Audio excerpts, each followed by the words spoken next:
thank you everybody for being on the Tucson Astrologers Guild Zoom for May 15, 2021. We're so excited to have our speaker joining us today. Gary Caton will be joining us from North Carolina. And Gary will be talking about how we can work with extra zodiacal constellations and stars. Gary's a Hermetic practitioner, integrating diverse traditions, art forms, and practices gathered from his spiritual quest over a full Saturn cycle. Initiated astrologer by a magnificent dream in 1993. He was just talking about that earlier, how he started practicing astrology at 92, 93. He's since become an accomplished counselor, writer, podcaster, teacher, photographer, and mage. You mage. Probably have to correct my word. Mage.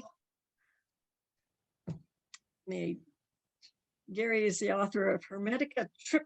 Okay, I'm going to let you continue to tell announce your what you do, Gary, because Thank you, and tell us about your books and everything. And please give a virtual signal of welcome, Gary Caton. Hi, everybody. Yeah, so the book is called Hermetica Triptycha, and it's my book on the cycles of Mercury that was released in 2017. My website is dreamastrologer.com, and the podcast is Hermetic Astrology Podcast. Let's see, did I miss anything there? Facebook, I'm on Facebook too. I'm sharing my photos of the night sky a lot on Facebook. So if you're into that sort of thing, that'd be another reason to join me there on Facebook, because I just shared a shot of Mercury and Venus from the Blue Ridge Parkway the other night. So that's all the ways that you can connect with me and stuff. I wanted to speak with y'all tonight about the extra zodiacal constellations, because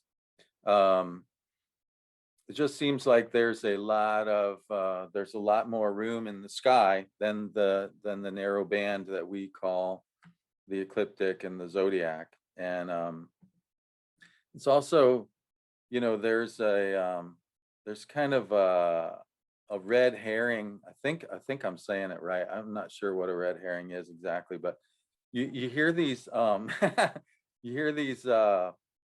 these sort of clickbait kind of deals where people say, oh, your zodiac sign might have changed, or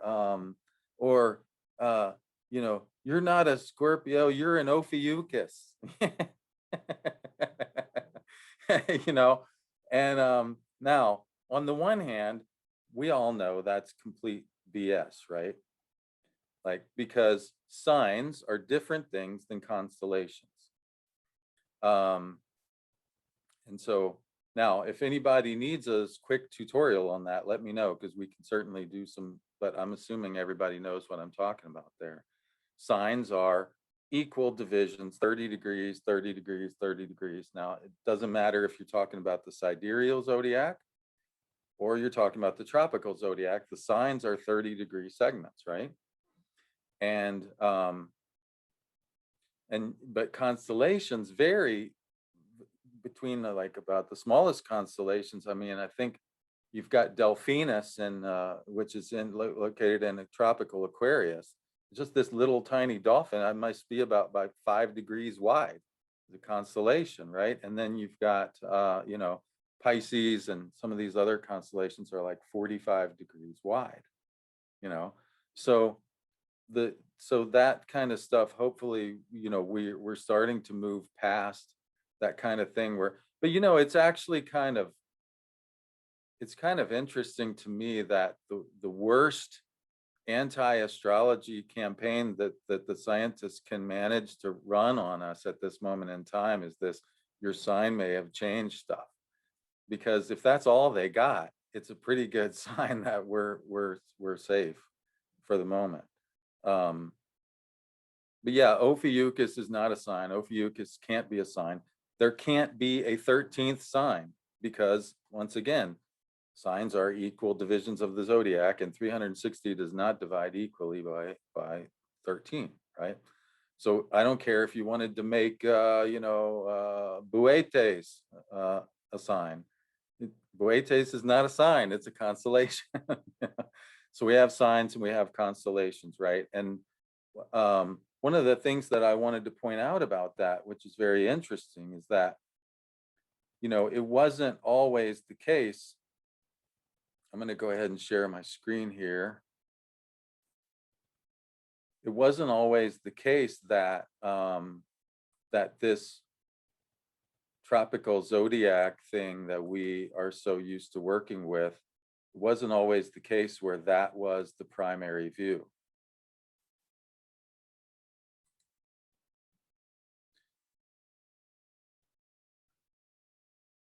And it's really important to understand there are many ways to look at the sky, and there are many viewpoints that we can adopt as astrologers. I always like to talk about it as a photographer. If I want to take a close-up view of the sky, I put on my telephoto lens, right? So if I want to zoom in, I get what's called a long lens. It's got a long focal length, and I get that nice close shot. Or if I want to get the whole sky, I put on my wide angle lens. We can also do that as astrologers. We can switch our point of view. And it's important to understand that even though, like, for instance, this thing that I'm showing here, if you look at it from one side, it looks like a square. If you look at it from another side, it looks like a circle. And you could be sitting over here, no, it's a circle. No, it's a square. I mean, imagine if we had that argument, right? But don't people do that all the time about politics and stuff? And it's like, from over here, it's a cylinder. And so it's really interesting to me that a lot of people are not aware that this horoscope wheel that we call the normal view of astrology, right? This is not what you see when you were out at Gail's house last night, obviously, right? This is an idealized version of the ecliptic. And in particular, it's an idealized view of the ecliptic from essentially a God's eye point of view. It's from way up at what we would call the ecliptic North Pole. You don't see that flat zodiac from standing on the horizon. The zodiac would look like a band. The zodiac would look much more like this from point of view of the horizon, right? But it's from way up here, from the North Pole of the ecliptic, that you see this here. And what's very interesting about that is that if you turn it around, if we turn around and look, if we look back at the point of view where this view comes from, we look towards the North Pole of the ecliptic. Anybody got an idea of what we will see? You'll see the constellation of Draco, the dragon. Draco the dragon is it circles right around the North Pole of the ecliptic. So it's almost as if this zodiacal view that have adopted as the primary view of astrology, and really it's a view, I would say, that the vast majority of astrologers don't even realize they have an option for another one. That's they look at things through a chart wheel. That's the only way they look at it, and they don't even realize there's other options. But that view is coming from the point of view. It's almost the point of view that Draco would see if Draco were looking down, at the zodiac, right? So what do we know? Isn't that interesting? What do we know about dragons? They tend to be like, in mythology, they tend to be like hoarders, right? They have like this, they're like those folks on those shows where they, can't let go of anything, and they hoard well, let's see. Can we look around in our society? Does our society seem to be organized around people who hoard mass amounts of wealth, you know? I mean, does the fact that our zodiac originates from a point of view of a dragon have anything to do with the what we see when we look at the way that society is structured, you know, with these incredibly rich people having, you know, and you know, all the money, and everybody else having, you know, 99% of us have, you know, so I don't know, it's very interesting question, like did one thing create the other, or did you know, which came first, the chicken or the egg? But this constellation, and beyond that, like this idea that the dragon is such a dragons don't exist as far as we know, at least not today, unless there's one hiding in the mountains back there. Gail, you're not hiding a dragon back there, are you? but yeah, and yet dragons are central to the mythologies of almost every culture on the face of the earth. Like if you go back far enough, there's these dragons that we're going to talk more about that. So it's interesting that we can see the dragon as a central motif in the early cosmologies and mythologies, and that so it has like this sort of, and yet, like I said, how many people realize that the zodiac that we normally look at is from point of view of Draco, that Draco is the focal point of that, you know? I think it's a very interesting thing. Another interesting thing about Draco, I was looking at it just this morning. I have a nocturnal feline friend who gets me up about 2 o'clock every morning so he can take his walk. He likes to go for a walk. I walk him on a leash. and so we're out looking at the sky, and I was looking at Draco, and I was reminded that there's a bright star. Vega is right near, it would be right up to the upper right of this picture you see here. Between Vega is a first magnitude star. Vega, I think, is one of the top 5 brightest stars in the entire sky. So if you have Vega is a first magnitude star, and then the 2 eyes of the dragon here represent second and third magnitude stars. And then this star that's in where the neck meets the head, that's a 4th magnitude star, and the last star in the head. So you have all 5 stellar magnitudes that represented in this one little section of the sky, that's just a cool little geeky thing about Draco. If you include Vega, you have all of the stellar magnitudes. But yeah, you have this dragon kind of circling around the North Pole of the ecliptic. And so I feel like that it's like this hidden theme that's behind everything that maybe was worth looking at. So here's another picture that's a little more artistic, and you can see this is literally, it's got the grid lines that come to a point right in the middle of the belly of the dragon. Essentially, that's where the pole of the ecliptic is located. And Draco, of course, is part of another phenomenon that we are very familiar with. It's the precession of the equinoxes, right?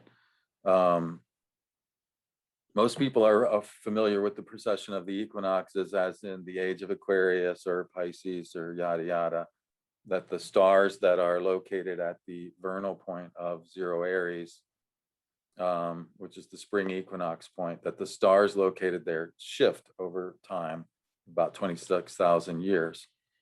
But of course, the pole stars also shift, because as the stars move this way, the Earth is turning this way. There's a wobble in the Earth's orbit that produces both motions. And so if we go back about 2,000 years, which would be essentially the dawn of civilization as we know it, right?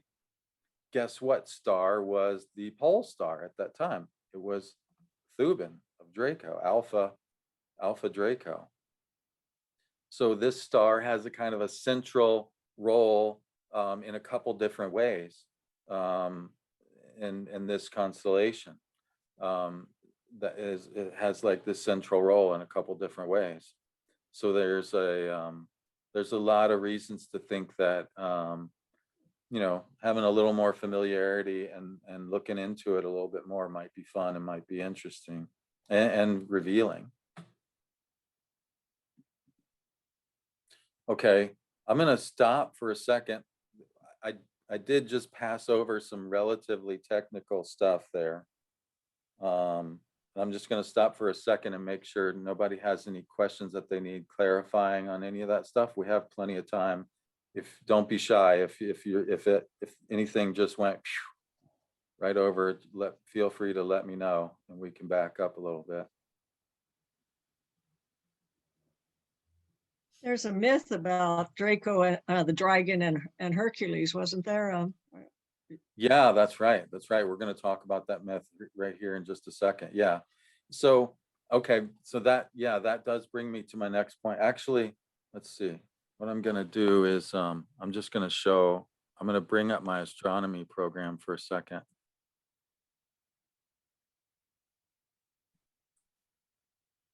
Let's see.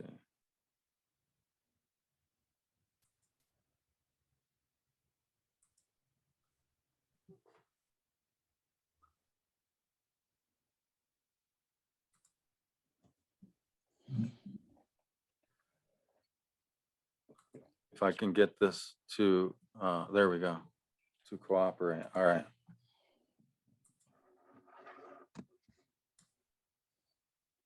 So I actually keyed this into the location of Gail's place there in Swaurita. So this is pretty much the same sky that y'all were looking at. And this is, let's see, this is pretty much what's in the sky as of 3 p.m. So if we bring it up to current, this is looking south. Right now, if you're looking south, there's the sun overhead, and here's Venus and Mercury behind the sun, right? And there's the constellation of Aries, and here's the constellation of the Bull, and so forth, right? Now, if we look towards the north, the other direction, you can see here's Draco, and here's, can you see my mouse, by the way, when I'm pointing at these Yes, things? we can. Okay, all right. Can you maybe forward the time to about 8? So if we walk out under the sky Yeah, tonight, okay. that we could Right. find this. Yeah. You got it. So it's about 8:15. I'll bring this up a little bit. Now this is interesting because at that point, Draco and Lyra will be underneath the horizon. So you'll actually have to wait until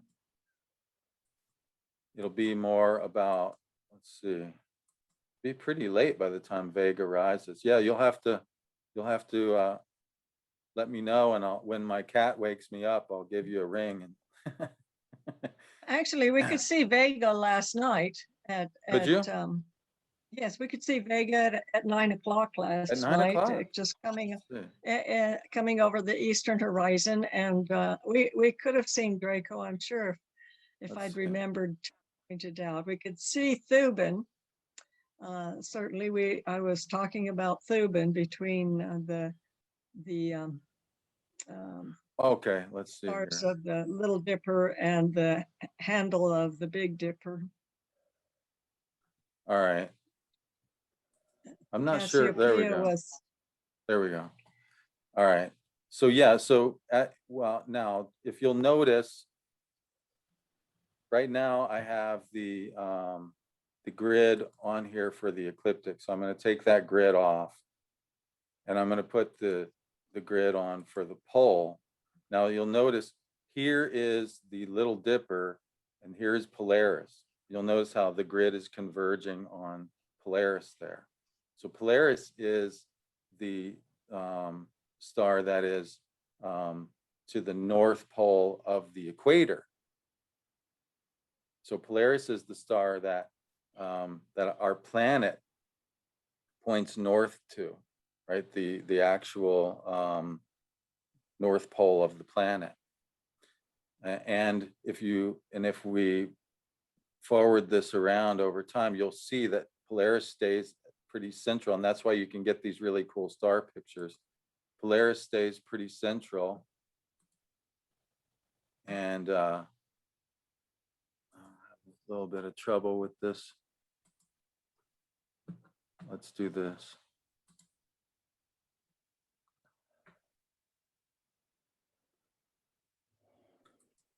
So you can see there's Draco moving around.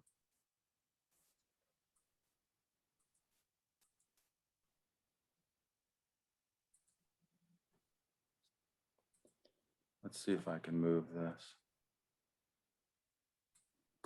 There we go. All right, here we go. Move this up. There we go. So you can see here's everything's moving around, and Polaris there is. So this is literally the rotation of the Earth on its axis around the north axis over the course of 24 hours. So you'll see, for instance, the Dipper. One of the ways that you can tell what time of year it is by the Dipper will be vertical during certain seasons of the year. So right about 8 a.m. In the morning, the Dipper is in this position. If we come around, if we go forward 8 hours, you'll see the Dipper is in the opposite position. So that's one of the ways that you can actually tell the time of year it is by the Dipper will take these 4 different positions according to the season. Now, if we change this grid from the North Pole of the equator, and we bring in the North Pole of the ecliptic, you'll see that that's centered here around Draco. And you can notice that you see how it's not, the sky is not centered, the movement of the sky is not centered around Draco. The Draco kind of comes around in this oblong motion, and then it reaches its height here. So here you can see, this is like early in the morning. So here's Alpha Lyra. This is Vega. So this is a first magnitude star. This is a second magnitude star, third magnitude star, fourth magnitude star, fifth magnitude star. So this is the classic view that we see. This is with the dragon, sitting up, and yeah, and then kind of circling around the pole. But the ecliptic that we know and love, as far as the constellations and the signs, all of that converges to right in the middle of Draco. So hopefully I've shown you that some more on a more astronomical scale. All right, so let's bring that down. Now, so we've seen a couple reasons why Draco might be interesting to look at culturally and astronomically. So how do we do that? How do we know the rules for interpreting signs and houses and everything? How do we bring these constellations into our practice?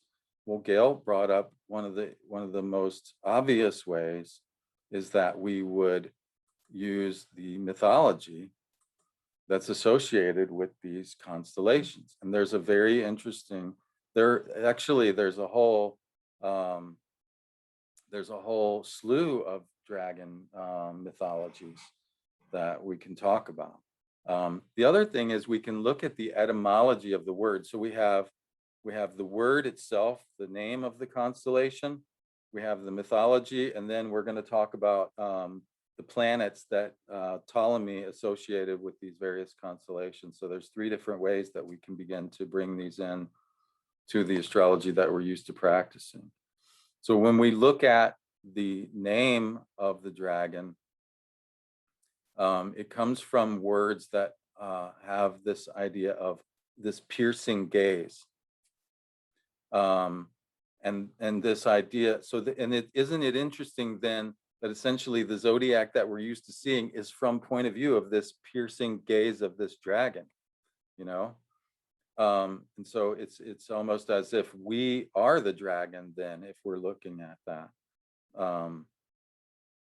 But there's this quality of this penetrating gaze that comes along with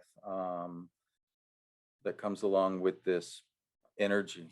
So there's one characteristic that we might be looking out for.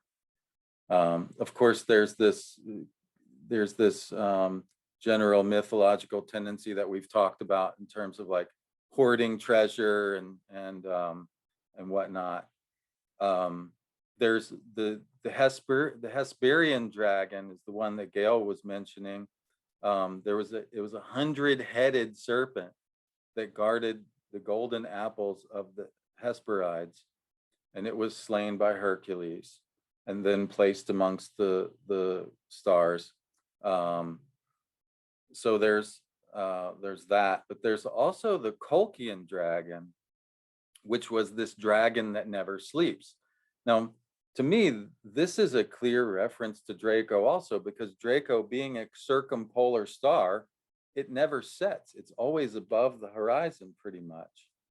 And so this constellation that's always above the horizon would be mythologized as an ever watchful dragon that doesn't sleep, or didn't sleep until Medea enters the scene anyways, because supposedly one of the ways that Jason was able to grab the golden fleece is that with the help of Medea, who was well, let's just call her a magician for, to avoid the negative connotations of the other words that might be used.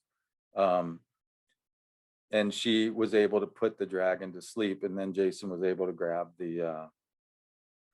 so this is a really, in particular for people with Aries placements, this is a central thing, because if you think about it, you've got this tree, which is kind of like the world tree, you've got this dragon that guards the treasure, and then you've got these fire-breathing bulls that are involved as well. So you can think of you might think of the golden fleece as like the higher self, or the modern psychology would call it like self-actualization, the goal to become our full potential or whatever. And you've got to figure out how to get past this dragon and these fire-breathing bulls in order to do that.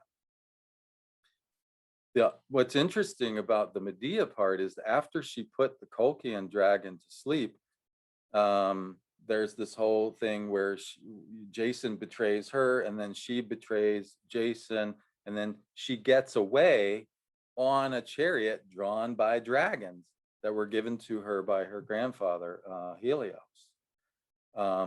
There's this other cat that's really interesting that you hardly ever hear talked about, but I talk about this with people who have Spica, the star Spica, in their nativity, which is part of the Virgo or Virgin Priestess constellation. It's probably good to separate those names. Virgo's a sign and Virgin Priestess is a constellation. But there's this guy named Triptolemus, who Demeter taught the secrets of agriculture to, and then gave him this chariot drawn by winged serpents to spread her gift across the earth. So, and these are just a few. In fact, I wanted to share with people briefly one of my favorite go-to sites for mythology is this website called Theoi, theoi.com, theoi.com. And if you go down here, you can look at the mythology, A to Z, gods, goddesses, titans, daimons, nymphs, heroes. There's bestiary, which means beast, right? And then if we look within the bestiary, you go, okay, there's all these different kinds of beasts. There's giants, there's legendary creatures, and then of course there's dragons and serpents right here. So we have, here's the Colchian dragon, there's the Hesperian dragon, there's the Hydra, there's the dragons of Medea that we were talking about. There's all kinds of dragons in here. So, you can kind of have fun playing with that. And by the way, my go-to resource for constellations is a website called Constellations of Words. It's a really great, there's a list of constellations here, and you can look into that's, alphabetically arranged. And then there's a list of stars that's arranged by zodiacal degree. So if you just want to say, for instance, I have a planet located around 15 degrees of Aries, well, there's the star Alpheratz of Pegasus, for instance. So I wanted to share a couple resources with people for that. And so let's say you're doing your prep work, and you see, for instance, that somebody has this connections with this constellation, you can go in and do a little bit of reading and talk to them about the mythology, and they might go, oh my God, that's my favorite myth ever, and like I have all these connections in my life, and and the next thing you know, off you go, because we'll see an example of that later on with another constellation that we're going to talk about today. I forgot to mention that today is going to be a serpent theme. We're going to talk about creepy crawly critters and the constellations that go with them. Gary, did one of the things about Hercules and the dragon I always thought was he had to slay that dragon so the ages could turn. What that myth came up about time from shift from oh, Taurus that's a to really good point. Yeah. So what Gail's talking about is this, that this dragon was central to the myths of that time, because the dragon was the star that was pointing to the pole, actually. So it wasn't just that the zodiac was pointing to the dragon, as it is even still today, but the equator was pointing at that as well. And so as we moved away around that circle, the dragon had to be killed off so that we could get another myth to take its place. It's kind of like the whole thing with Egypt, where they killed off, Osiris, so that because the stars moved and that star wasn't central anymore, and they had to figure out a way to explain, like, how did this happen? Oh, well, there was this whole, soap opera, and there you go, right? Great point, Gail. Thanks for bringing that in. And so, so now we live, in a time where the Polaris is the star. And then eventually, if we go around here, Cepheus, the king, boy, that's an interesting whole bunch of myth. You talk about a soap opera. And it's interesting vis-a-vis Hercules, Gail, because if you go back far enough, Hercules was one of the pole stars, So it's interesting that Hercules comes in and kills the dragon, because he was it's like he was jealous. You took over from me, now I'm going to get you, and somebody else is going to take over from you, kind of thing.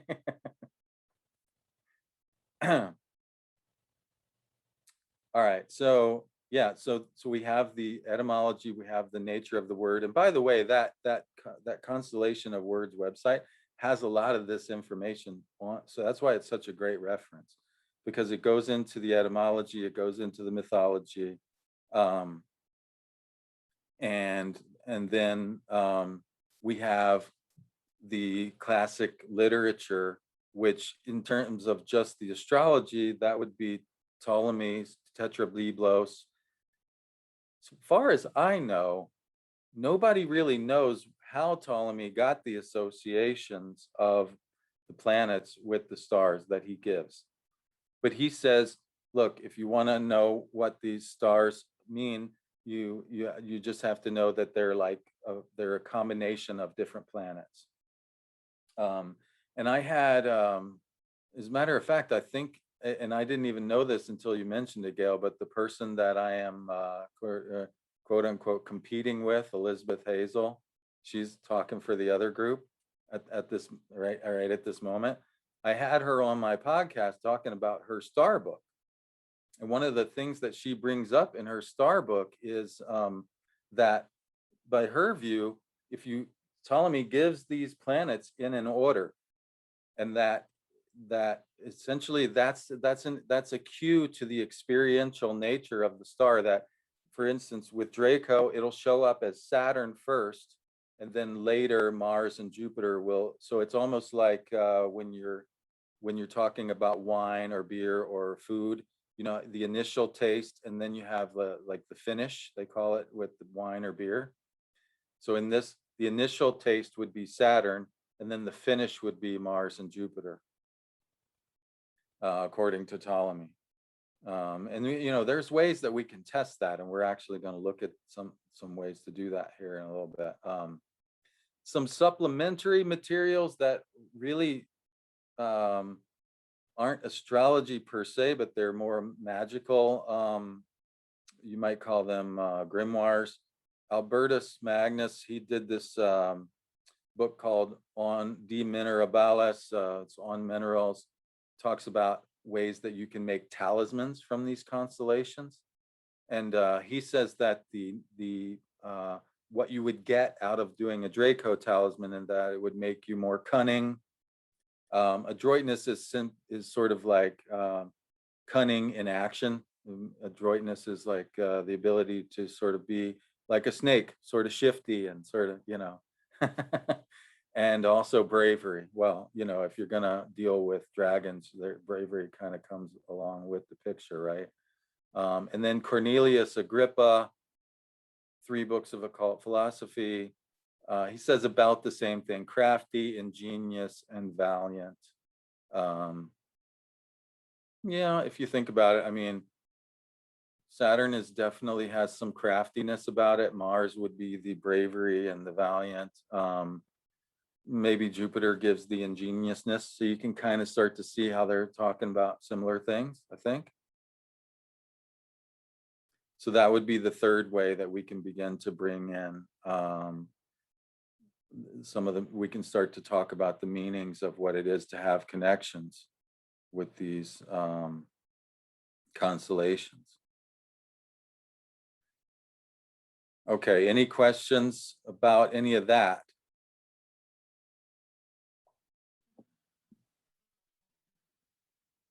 All right, so we're going to move on here. Now, the individual stars of Draco, really there's 3 that stand out. There's Thuban, which is the alpha star, and it used to be a pole star. And that's currently located at about 7.5 degrees of Virgo, by projection, of course. And what's really interesting is because Draco circles the ecliptic North Pole, when you project from that point, it kind of goes everywhere. It kind of goes to all, it has more than 240 degrees span of places where if you go from that point and then you draw a line down to the ecliptic, you'll get a vast array of places where it crosses the ecliptic. So the alpha star, which is in the tail of the constellation, remember that's back here. If we project this down to the ecliptic, that's 7.5 Virgo. If we project the stars in the eyes of Draco, those project down into Sagittarius. So longitudinally, that's how we would make connections to these stars. So about 12 degrees is Rastaban, and right near the galactic center, actually, well, not near the galactic center, like really far above it, but projecting down along the same degree of the ecliptic is the brightest star, which is Etamine. It's like that piercing eye of, and it's actually magnitude 2.4, which is pretty bright. So one of the things that I thought would be interesting to look at, so, okay, let's see if these resources that I gave you hold up to scrutiny. So I fired up my old machine that still runs on Windows XP, and I got my old Astro Databank software running. And I took a look at, here's another picture of those different stars. You can see Thuban's here in the tail. It's the third star from the end, basically. That's how you know it's Thuban. You have the two stars, and then there's Thuban. And then the two stars that are in the head near Vega, those are Etamine and Alwaid. So I said, let's have a look at this. Let's see, let's search. And I'm looking for just a 1 degree conjunction from 6 to 8 Virgo. Let's put Saturn, right? Ptolemy says that Draco is of the nature of Saturn. Let's put Saturn with this star and see what shows up. So remember, we talked about wisdom, cunning, bravery. I also thought hoarding was an interesting one. And look who shows up, Leona Helmsley, the Queen of Mean. Like this famous real estate mogul who was famous for avoiding, she said, you know, only little people pay taxes, essentially. She was sort of like the Donald Trump of her era. And what's really fascinating, when I did Jupiter, because remember, Ptolemy said Saturn, Jupiter, and Mars. When I did Jupiter, her husband has Jupiter on this same star. So they were kind of a pair. So you've got Saturn with Leona and Jupiter with her husband, who was Henry Helmsley. I thought, oh, that's pretty interesting. John Addy, if you don't know the name, modern astrologer that developed the idea of harmonics. So this is actually an offshoot of like the Keplerian. Kepler kind of did away with the zodiac actually and just looked at everything in terms of like slices of, so the minor aspects become harmonics essentially. David Cochran's big into he puts on a conference about this kind of astrology down in Florida. So John Addy, H.P. Lovecraft, the sci-fi, and I think he has like some kind of serpent being that's part of his mythology or something. I don't know a whole lot about that guy. Ozzy Osbourne, like there's kind of a dark, creepy dude, right? And he's got this connection with Saturn and Thuban. Rudolf Steiner. Now, this is very interesting to me because I actually work with some people in Canada that put out a biodynamic planting calendar. I'm working on it right now. It's a major part of my work every year is that I have to calculate. They do a thing where they calculate, you know, according to the constellations, when the planets are in the different constellations, and I help them out with that. Rudolf Steiner, you might know him from Anthroposophy, what's the name of his educational system? I think it's called the Waldorf. Waldorf schools. Thank you. Yep, Waldorf schools, and also biodynamic agriculture. And so there's the wisdom. I mean, he was certainly to this day someone that people look up to as a wise figure. And then I looked at, this is interesting, Clyde Barrow of Bonnie and Clyde. You know, talk about the hoarding and the cunning. I mean, they got away with a lot of bank robberies for a long time. They were kind of, you know, Tim Richter, he's a publisher, right? He's got Jupiter conjunct Thuban, which I thought was really cool. Patsy Cline, she had to be really cunning. I mean, think about it, how hard it must have been for a woman to break into the show business back in her day, you know? Andre Barbal, another modern astrologer. It's interesting how this is showing up with like people who are like more mathematical. The Barbeau Index, if you haven't heard of it, it's a famous mundane astrology tool where he talks about the cycles of the planets, and when the cycles are coming together, you see time, or coming apart, you see times of war and peace that can be indicated by these cycles. So I thought that was really interesting. Dennis Leary stood out as like this sarcastic, he has like this penetrating kind of humor where he's like sort of like, there's this penetrating gaze of the dragon, you know, um, and so forth. So yeah, I think some of this stuff holds up. Um, so then I looked at one of the brighter of the stars in the head.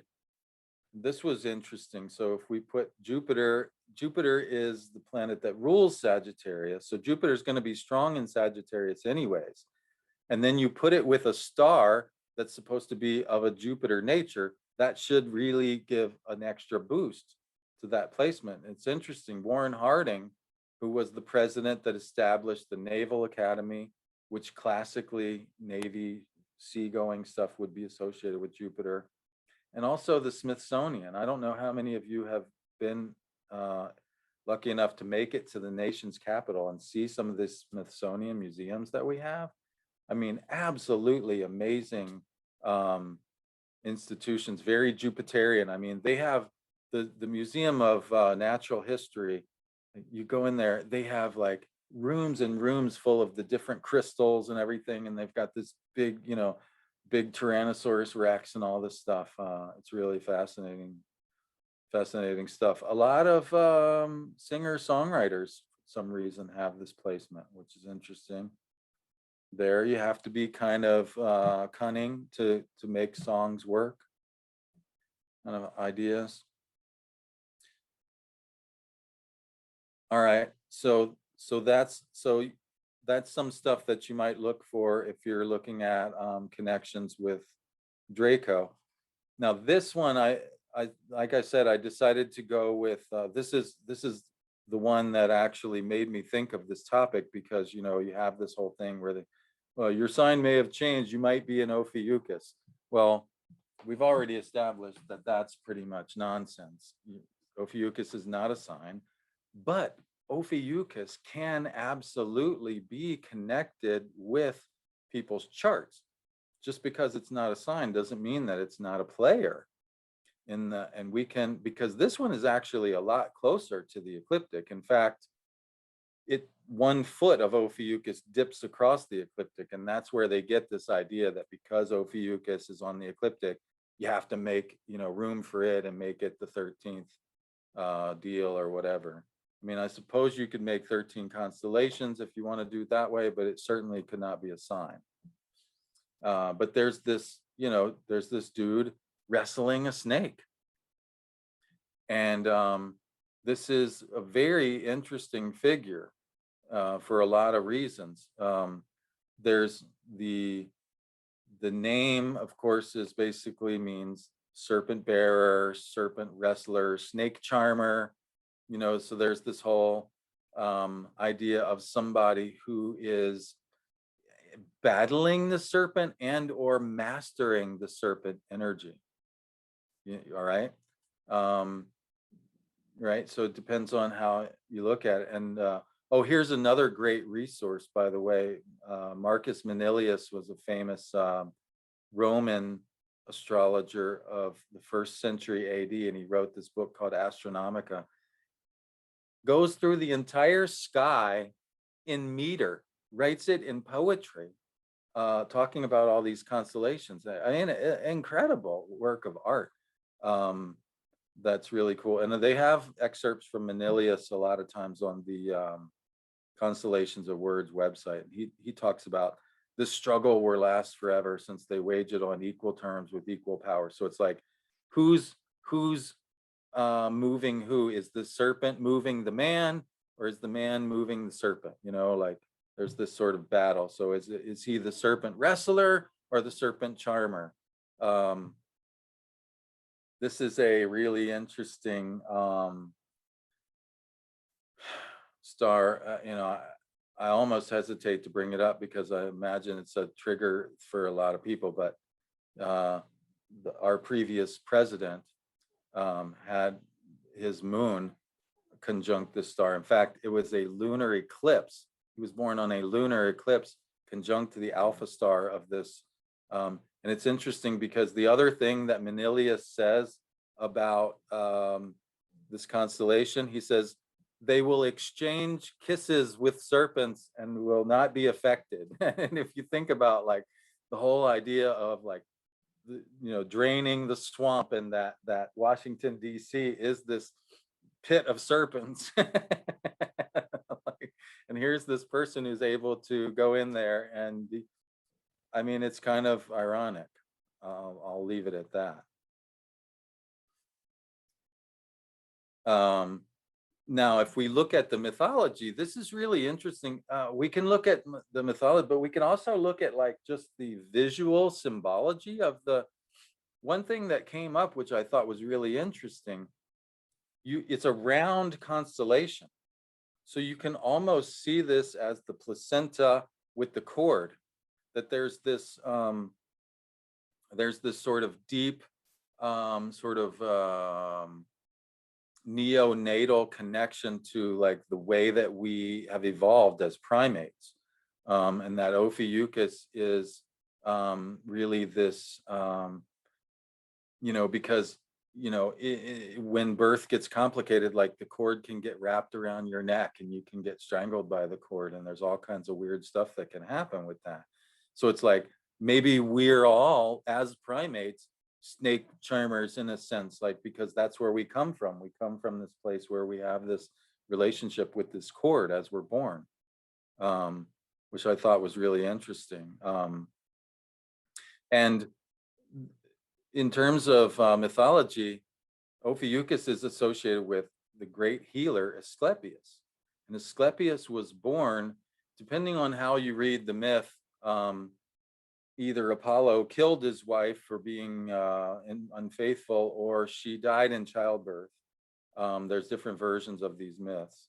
But at any rate, while she's on the funeral pyre, somebody says, hey, maybe we should at least try to get the baby out of there. So this is essentially like the first C-section. So they cut the baby out of the mother, and the baby survives. And this is the great healer Asclepius. So there's like this almost this whole wounded healer thing that we talk about with Chiron. Asclepius is really a big part of that, because Asclepius was taught by Chiron and becomes this great healer. Chiron was also associated with healing, right? Chiron was taught the art of medicine as well as war and everything. And supposedly Asclepius became such a great healer that he could even bring back the dead. And in fact, he brought back the dead enough times that Pluto kind of got a little bit jealous. Pluto is famously like doesn't let, like, once you get into Pluto's realm, you don't leave. There's no escape from Hades, right? But like so like when Asclepius started like playing with it, Pluto said, no, we can't have this. Like, hey, brother Zeus, like this dude needs taken care of. And so Zeus strikes Asclepius with a thunderbolt and puts him up amongst the constellations. So there's some really fascinating mythology that goes along with this. There's it's interesting, Gail, I was on my way. I stopped in the middle of that lecture tour when I came to see you that first time, and I stopped at a retreat for, Stan Groff, who was Richard Tarnas's teacher. They were doing a workshop, and Stan Groff has this whole theory that's based on like the trauma when you were born, like plays out in your psyche. It forms what he calls matrices in your psyche. And there's different stages of birth that are associated with the different planets. So when you're getting squeezed out the birth canal, he says that's like Pluto, because it's this life-death struggle and everything. So it'd be interesting to see if Stan Groff has Ophiuchus in his chart. I have to look that up at some point, because it seems like there's this theme that's going on there. In terms of Ptolemy said, these stars are also of a nature of Saturn. So we're seeing a theme here. Snakes have to do with Saturn. And for this one, to some degree, Venus. Why Venus? Well, you would think if it's a healer, it's going to be associated with one of the benefics. So Draco is associated with Jupiter. That would be more about wisdom. And then Venus would be more associated with like the physical healing of the body, of getting, and particularly pretty straightforward, whether you're talking about Magnus, Agrippa, or Manilius.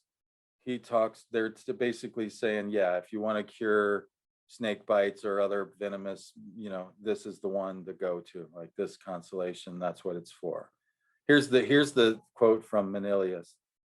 Renders the form of snakes innocuous to those born, will receive snakes into the folds of their flowing robes, and will exchange kisses with these poisonous monsters and suffer no harm. The language that he uses is really funny. So we could call Ophiuchus the snake kisser, even, I guess. It just makes me laugh a little bit. Yes, ma'am. The Saturn and the snake image, that the snake being able to shed its skin, or having it being necessary to shed its skin. Regeneration, yes. And that's one reason I think that it has to do with healing as well, because there's this idea that you can be reborn. That the shedding of the skin is kind of like the shedding of the poison. If you've ever had to detoxify, it is very much like a shedding. Like there's this, and the last detox that I went through, which was kind of involuntary, it's sort of like my body just kind of made it happen. I literally felt lighter afterwards. So there's this heaviness with Saturn, right? You get weighed down by these toxins, and then when you purge them, like I literally felt lighter afterwards. So there's a connection with Saturn as well. That's a really good point.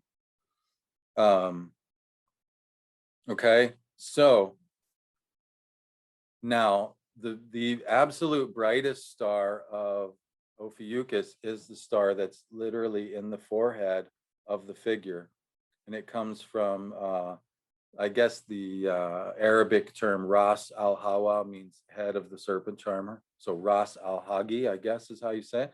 It's a pretty bright star, magnitude 2.1.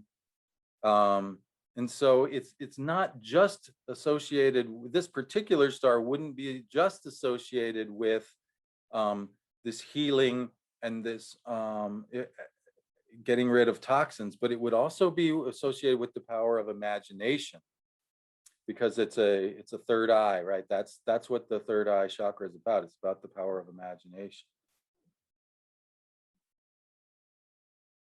So if we go back here to look at the figure, this is Ras al-Hagi. It's in the forehead of the figure, and so it's pretty far off the ecliptic, and so for me, if I'm gonna use pretty close orbs with this star, because the further you project down onto the ecliptic, the further you're going, the closer you want that to be. So I did a little search. Okay, let's see. Okay, if this is supposed to be Saturn, of the nature of Saturn, let's see what we find when we put Saturn on there. Really interesting connection. Philip K. Dick, of course, is this famous dystopian writer, like Blade Runner, various other things. There's this idea of this sort of imagination, and Saturn is, this dystopias are literally like, if everything went completely wrong, where would we end up? So there's that sort of malefic nature of Saturn. Maria Montessori, remember the last time we talked about Draco, and this alternative education came up with the Steiner education model, the Waldorf school. Maria Montessori is famous for, now her schools are called, trying to think what they're called. She's also a famous educator. for alternative education, which I thought was interesting, you know. So you can start to see themes with these, and remember in the Bible, you know, the serpent guards the tree of the knowledge of good and evil, right? So there's this knowledge thing that comes along with these. Well, I put Venus there. This is really interesting. You get some really interesting figures here. Lewis Carroll, Winston Churchill, Caitlyn Jenner. That's very interesting because transformation, you know, like she literally transformed her body. Ludwig Rudolph was one of these people that's into the midpoint, the Uranian astrology with the Hamburg school. I always like to throw the astrologers in there because I'm talking to astrologers. Why not use ourselves as examples? You know what I mean? Mark Twain, really interesting because he was a very cunning man. He had a very, very sharp satiric sense of humor, right? So we can see these themes. What doesn't matter really which snake you're talking about. You kind of get the same sort of energy showing up here.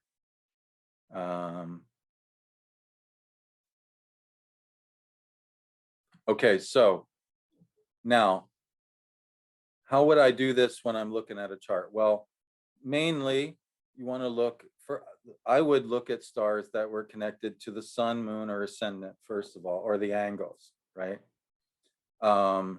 And so, you know, you don't want to look too far. You know, I probably wouldn't look for, you know, what stars were conjunct Vesta, for instance, you know, because, you know, asteroid goddesses are already going down a little bit of a rabbit hole, and then fixed stars and constellations on top of that. You know, it's you could get carried away. So I'm mainly going to look at sun, moon, and the angles. I'm going to look for, if I'm looking at planets outside the sun, moon, and angles, I'm going to look for planets that are conjunct alpha stars, the main star of that constellation, especially if it's a planet of the same nature as the star, right? And then we also have parans. I'll talk a little bit more about parans when I pull up an example chart, but paran is a star that's rising at the same time as a planet.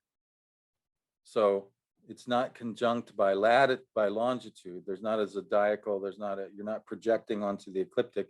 You're literally seeing them rise or culminate or set at the same time. So it's a different kind of connection. You even have some parans. I'm not sure if it happens as far south as where y'all are at, but in the middle degrees of the country, for instance, when you're looking at, this is in Trump's chart actually, when the star Regulus is rising, the star Algol is on the midheaven. So you have star to star parans as well. You get these interesting things where when one is there. And that was a big technique for the Babylonians. That's how they could tell. For instance, if I can't see the horizon, there's low hanging clouds, I can still know when one star is rising because I know that from my location, when there's another star at the midheaven, I know that star is rising, right? So there's these connections that you can make, and they're really idiosyncratic. They're location based. So those are parans. So these are the main ways that I would look for the constellations to show up.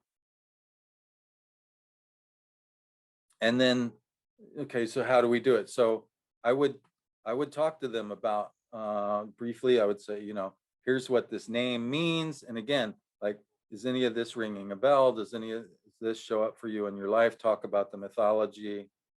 And also keep in mind that having Ras al-Hagi conjunct a planet would be something like having Saturn conjunct that planet. In other words, Saturn is going to make a planet in Sagittarius more somber than a Sagittarians are not somber usually. They're very upbeat, because they're ruled by Jupiter. But this constellation is going to be a little heavier. So for instance, Vincent van Gogh was one of the examples that I saw in my database, where has his moon on this star, and he, you know, was literally died of depression. Now this is a really fascinating, because Carl Jung, in fact, as I was looking into this recently, as in like in the last 10 years or so, when the Red Book came out, they had an entire conference that was all about, I think it was called Snakes and Other Scaly Creatures. Like there was 10 talk, there was a full day's conference that was just around the role of snakes in Jung's cosmology and psychology and everything.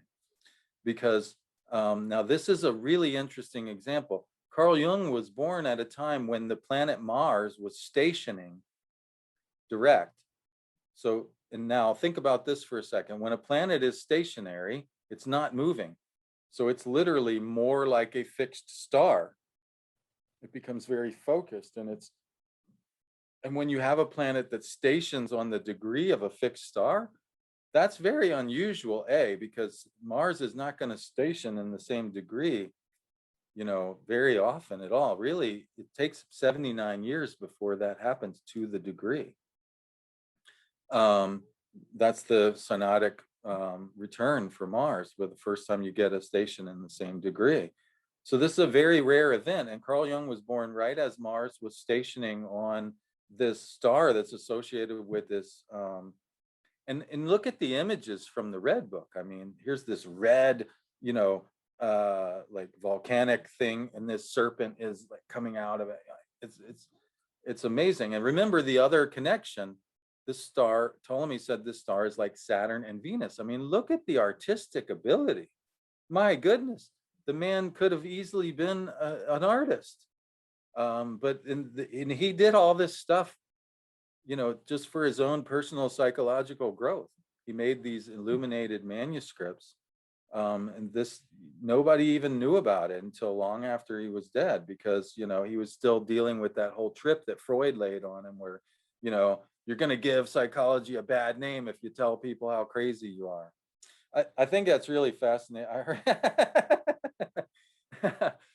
because I heard a famous psychiatrist say one time, Jung went crazy and healed himself. Remember, this constellation is supposed to be about healing. And in fact, Jung's method was called the talking cure at one point in time. But Jung went crazy and healed himself, and we're all better off for it. Meanwhile, we're still recovering from Freud's sanity.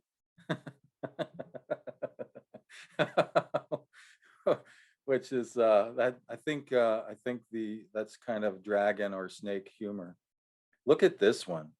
I mean, this snake, and at one point, Jung is like essentially crucified, and the snake is wrapping itself around him, and he has this.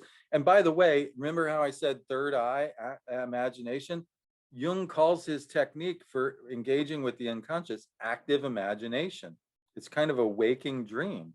It's sort of a shamanic journey in a way, but it's a little bit more like his word association technique, I guess. But he went into this active imagination, and he saw himself essentially crucified. Here's a quote from an excerpt. It says, "The black serpent coils itself, and it winds myself around my feet, and then it eventually winds itself around his body. And my countenance is that of a lion." Now, this is fascinating because there's a Gnostic god by the name of Ion. Some people call it Phanes, Phanes, that is pictured as a lion-headed god with a snake wrapped around its body. And so Jung was essentially identifying with this, and he later wrote a treatise all about this Ion, right, and this whole idea. It's interesting to me. I'm like, interesting. Is Ophiuchus then Ion in a way? I don't know, because I mean, if you look at the two figures, there's this snake, if you picture it the right way, there's like this connection maybe of Ophiuchus with Ion. But certainly for Jung, there was a variety of ways that snakes and this whole serpent mythology showed up in his work. And so I thought it would be interesting to look at his chart, and I've pulled it up here.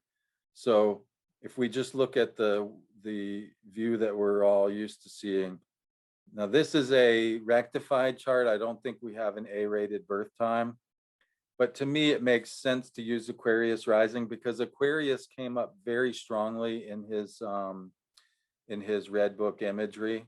And so that gives him the Leo. And so here you see, here's Mars. Now, it's interesting, like watch how, for instance, if I move this backwards a few days, 1, 2, just a couple days before he was born, there's Mars stationing at 2122 of Sagittarius, right? We bring it forward.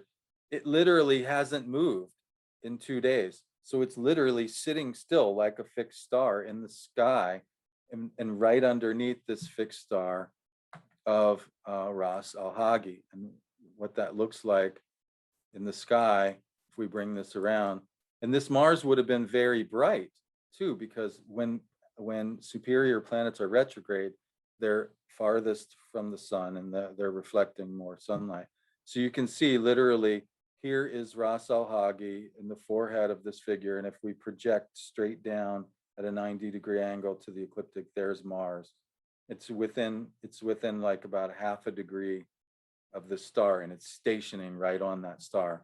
So I think this is a very potent example of, yeah, Ophiuchus is not a sign, but holy smokes, can it really show up in, and I would say maybe even, certainly you would say that the snake and the healer is a central theme, but really, because that's who Jung was. That was his persona. He was a healer, and he didn't see himself really as a scientist, even though Freud laid this whole trip on him about you have to be a scientist, because Freud wanted, psychoanalysis to be respected, but really he saw himself as a healer. And a healer is a different thing than a scientist, right? It's much more intuitive. It's much more artistic, right? This is Saturn, Venus. And so he wrestled with this sort of identity his whole life. And that's why the Red Book never came out while he was alive, because he kept that part separate. It's like they said, we're still recovering from Freud's sanity, so to speak. But I just thought this was a really, really powerful example. I think I mentioned to you Van Gogh as well. I think I have him in here if we want to, yeah, he's the entry just before. If we want to look, so let's see, Sagittarius is down here in the 6th house for him. So we're going to look towards the west. We're going to come down a little bit here. Yeah, you can see here's the moon. And oh, here's another thing. Notice how the moon is right by this pink line. That's the ecliptic. Now, what that means is that the moon was near its own north node, because the moon wanders to and fro across the ecliptic. When it's right at the ecliptic, it's near the north node. So if we look, the south node. So the tail of the dragon. So here we have a couple different kinds of dragon mythology mixing in. The tail of the dragon, the moon is at the south node, and it's on this serpent constellation.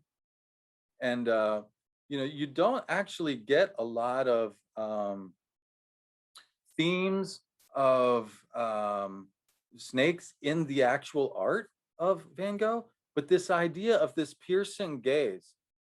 Van Gogh explicitly said that he thought the role of the artist was to teach people how to see.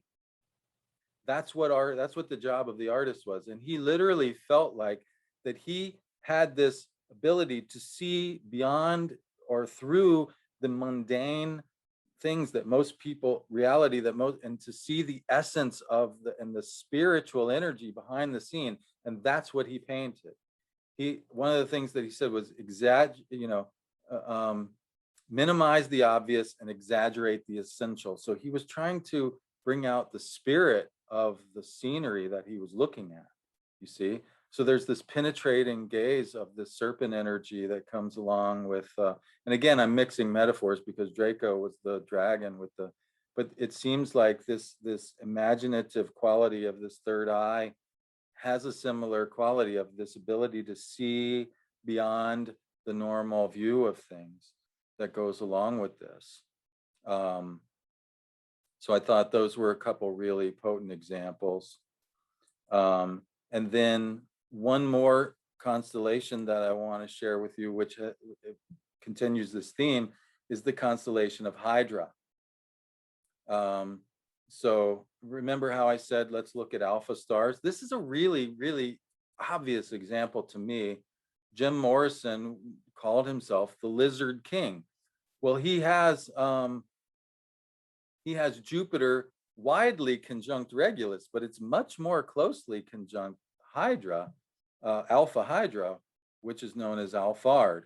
And so if you look at in the sky, if we project down, Regulus is right on the ecliptic, but if we project down below the ecliptic, you'll see Alphard is about 27 degrees of Leo, and Regulus is right at about 0 degrees of Virgo. So they're within the same, it's kind of like Arcturus and Spica, how they're in the same degree, even though one's higher and one's lower. These two stars are very related. Think about it. The Lizard, Hydra, King, Regulus. Put those two together, and that's his whole persona, his identity. And so if we want to see what that looks like, let's see, Morrison.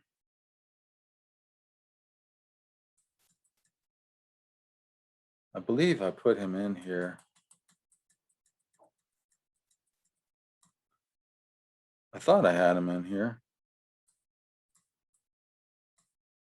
Nope, I guess not, but I can show you what the constellation, where the constellation is at any rate.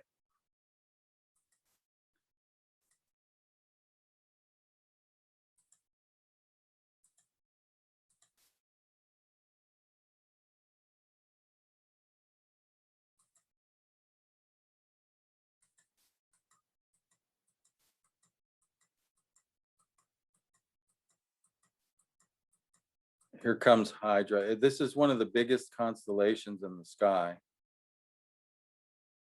It's very long. So here's Hydra, and it's right below the Sphinx-looking figure that is. And see how Regulus is right on the ecliptic, and then if we come straight down here, here is Hydra. So this happens to be my chart, and I happen to have Jupiter in the same place as so. Maybe I'm Jim Morrison reincarnated. Well, except he died after I was born. So there goes that theory.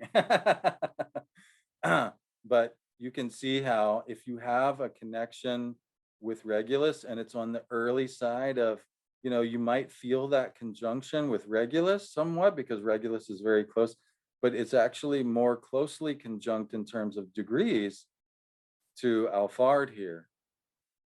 And I just think it's a really obvious connection when Lizard King, it's literally the keywords for these two constellations put together. And there you have Jim Morrison's identity. So I thought that this was another interesting one. And I can tell you, this is one that that you can do talismans for as well. And it's interesting because Agrippa nor Magnus mention wealth with Draco or Ophiuchus, but they mention wealth with, so if you want to do a wealth talisman, you can do a talisman for the Hydra, and that's one of the wealth talismans that you can use. And also, of course, this idea of, but now here's the connection with poisons. I mean, Jim Morrison was an alcoholic, and he literally died because he refused to bring that his substance abuse addiction problems on, he refused to try to rein them in, and it killed him, so, and that's one of the connections, like in the old books, you read about this, death by poisons. Well, in this case, it happened to fit. Of course, that's an extreme example, but, there's obviously, now it could be the opposite too. Like he could have easily purged himself of those poisons and healed himself of those poisons as well. And who knows what he might have contributed to the world if he had made that choice.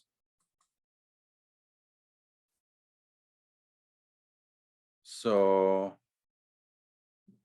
all right, so there's now, now this is interesting because in magic, constellations take a very important role. Like for instance, in my chart, I have Venus in Aries. So technically speaking, I don't want to mess with Venus talismans because my natal Venus is in a debility.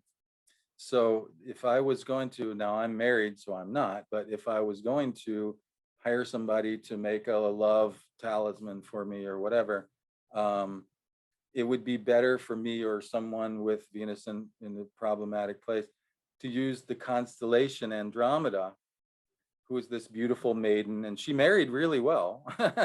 So there's that. She married Perseus, and they ended up founding the Persian Empire by some accounts. So you would use an Andromeda talisman. Similarly, if Mars was in a bad place, you could still get the same kind of energy by using a Hercules or Orion talisman. You see, so these talismans can kind of serve as another interesting example. Somebody who's got a poor sun in their chart, you can use a Regulus talisman, right? Because it's the king. You can give them a Regulus talisman. It doesn't have the issues of the natal chart having the problems with that planet. So you can kind of bypass planetary problems by going straight to the source with the stars. And the way you would do that is the simplest way is you would just locate the moon in the constellation, preferably applying to, I like to have it applying to the alpha star of the constellation, and then you put it on the midheaven, and then you engrave the figure of the constellation onto a stone or a piece of paper or whatever. And you say some prayers and you ask for the energy of that star to come be in this stone. And that's how you would do that. And it's very interesting, sort of like remediation kind of technique that's available. And I guess that's about all I have for now. How much time do we have, Gail? How am I doing on time? You're doing great on time. I mean, we have no exact limitations, so it's basically as long as you want to go or you want to take questions or whatever. Yeah. So yeah, we can take some questions, comments. What did y'all think about all this serpent stuff that I laid on you today?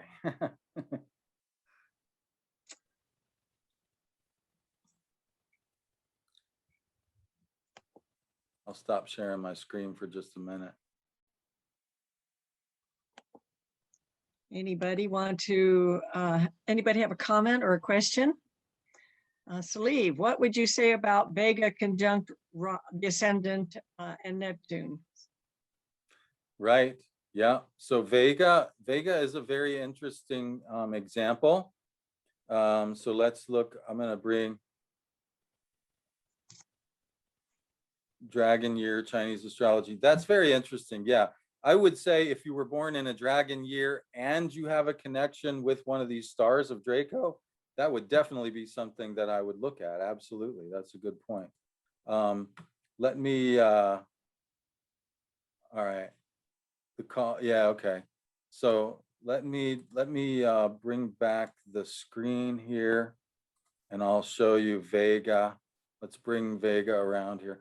So Vega, now this is interesting because way back when, the three stars that Vega is a part of were all bird constellations. So originally, Vega was part of a constellation that was seen as a vulture. But later it became associated with this harp. So here's the three stars of the summer triangle. Here's Deneb, which is the tail of the swan. There's Altair, which is the tail of the eagle, and Vega, which is now it's the star of Lyra. Now you would think this star would have associations with musicians, right? Because it's the lyre, it's the lyre. Well, you know what I found when I looked in Astro Data Bank? A lot of comedians. But if you think about it, I mean, comedians are performers. Just because they're not strumming something, they're up there doing stand up. So there was a lot of, I think Stevie Nicks was one of the performers that had a connection with this star.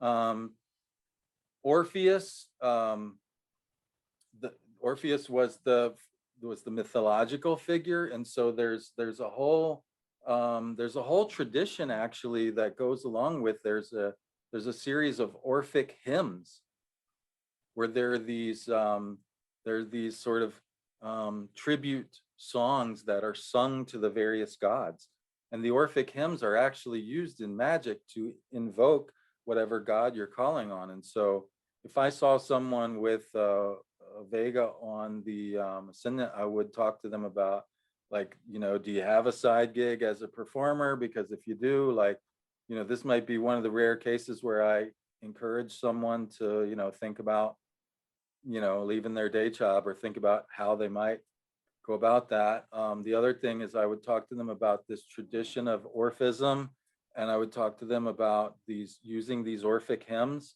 as maybe a way to augment their spiritual practice, and really just the role of music in general as a kind of soothing influence in their life and so forth. Right? Does that make sense? I'm guessing that was somebody's personal chart. So if you want to share some of your personal experience with that, you feel free to unmic and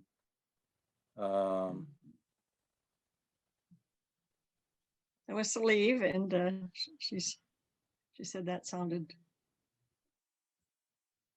okay.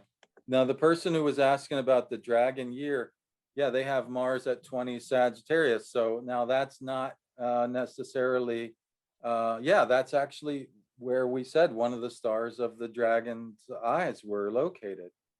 So yeah, you have a connection with the dragon year and a connection with one of the stars of, I would say that dragon mythology would be something very much worth looking into.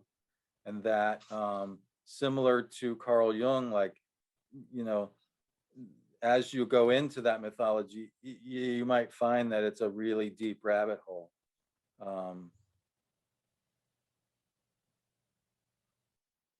Asclepius on the sun, so that's Ras Al Hagi on the sun, yeah.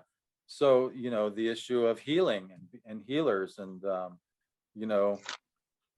most of the time people become healers by first learning to heal themselves.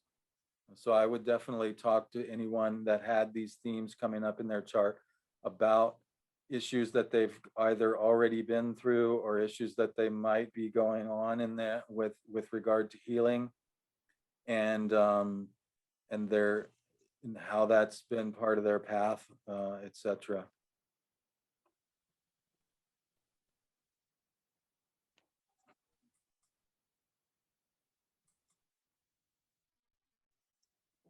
Any other questions or comments?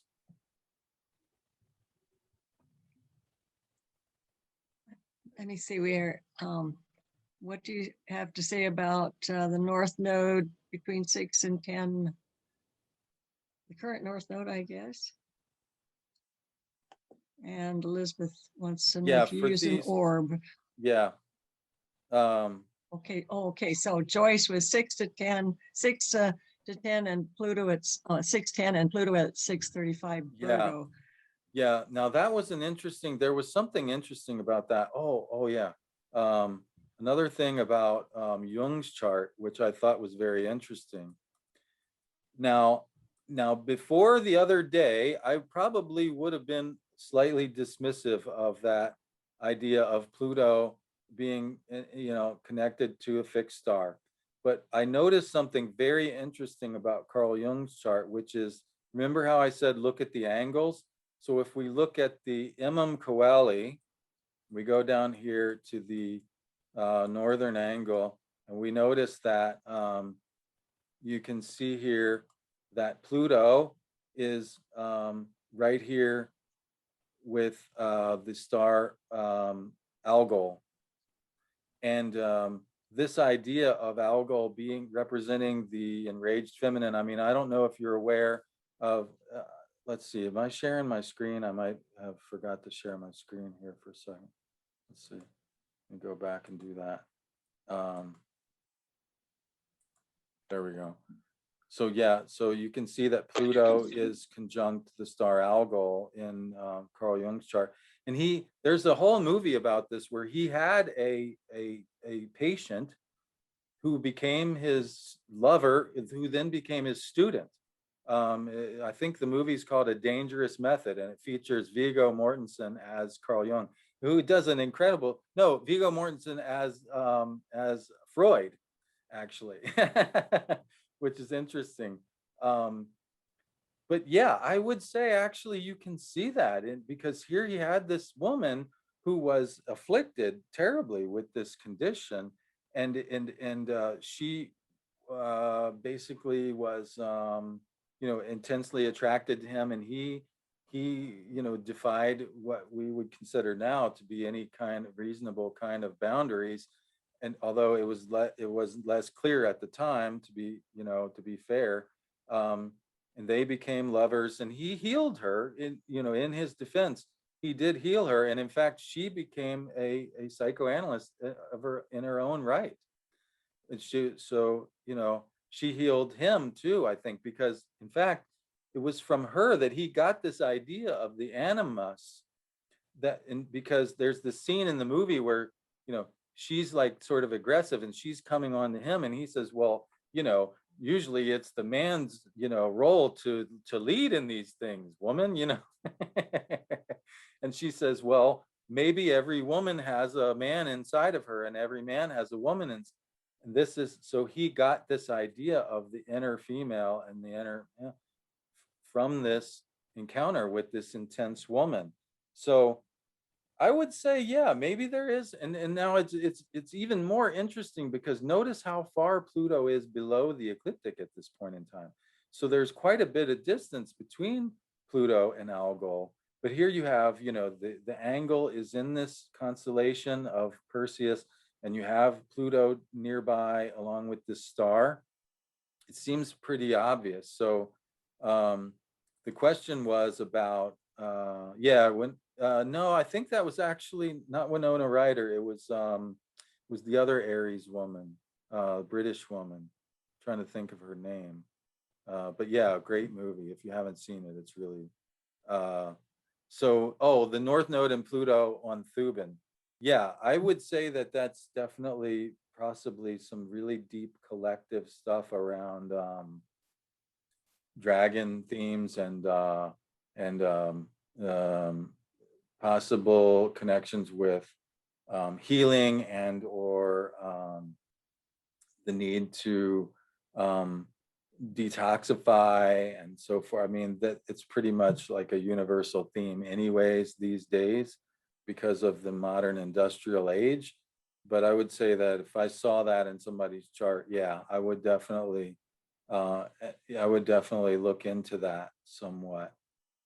Let's see, there was, as far as orbs, we're talking about really close orbs here, 610 and 635 Virgo, those would be 1 degree orbs. And so the further a star is away from the ecliptic, I think the more important it is to use very tight orbs because, you're projecting and now, for a star like Regulus, maybe because it's right on the ecliptic, maybe you can use the same orb as a planet. I don't know, like that's a really good question. Okay.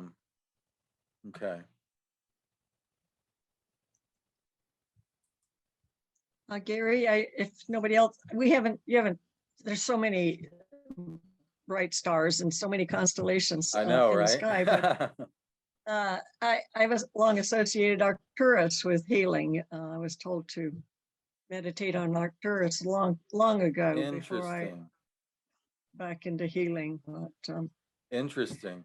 Yeah. Now, okay. So if we look at Arcturus, Arcturus is very far north, much like, one of the names for Arcturus is it's called the Bear Ward.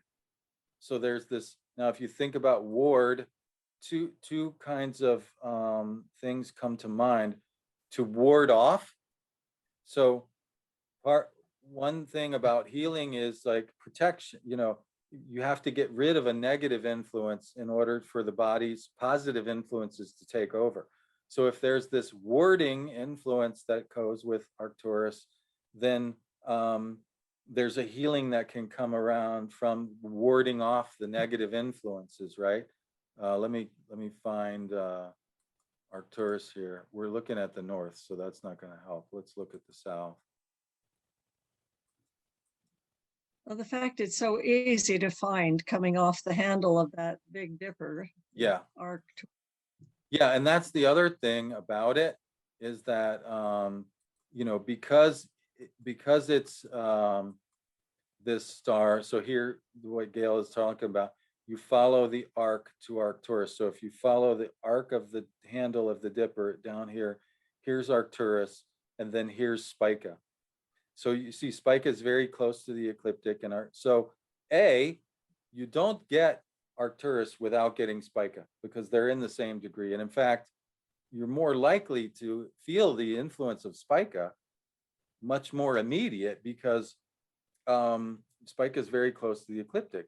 It might take longer and it might take more effort to because you have to reach for that Arcturus energy, right?